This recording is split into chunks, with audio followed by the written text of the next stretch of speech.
After the 2008 crisis, what did we do? Did we stop speculation? Did we make banks stop stealing their depositors' money or do bailouts or bail-ins? No, we accelerated it. So today, the total volume of debt is 40% higher than it was in 2008.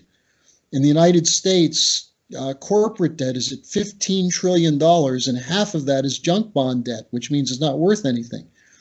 Consumer debt is $14 trillion. Government debt is $24 trillion. And meanwhile, we're having low interest rates bailing out the speculators. So it's worse today than it was in 2008. And the broader point, which I agree with you on, is that the people making policy don't give a damn whether people can pay their bills at the end of the month. They're trying to make sure there's a flow of credit that goes to the speculators so they can keep the bubble going. And as with every bubble in history, it's going to pop.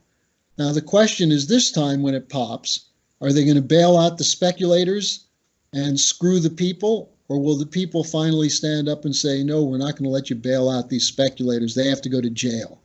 So that's going to be the issue in the months ahead, because we're at a point where the bubble can't be sustained. You think there is a high risk of a big economical crisis more than ever? Oh, we're already in it. You know, if you read what Mark Carney, the head of the Bank of England, is saying, or what Christine Lagarde is saying, they're saying we need more credit. The whole issue around the European Stability Fund and will we establish a common banking law for Europe? That's all about the fact that the banks are in terrible shape.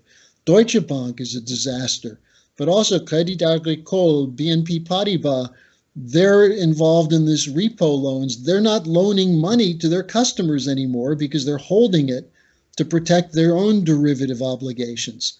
So I think we're heading towards something that will be bigger than 2008.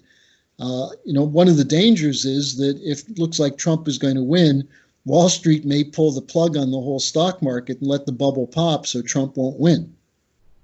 So I think Trump has to move to preempt it.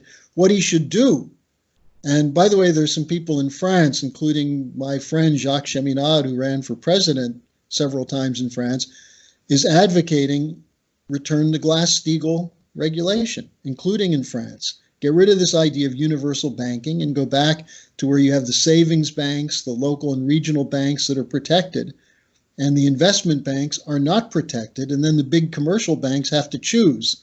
Do they want to make their money through trading or through investment in the real economy?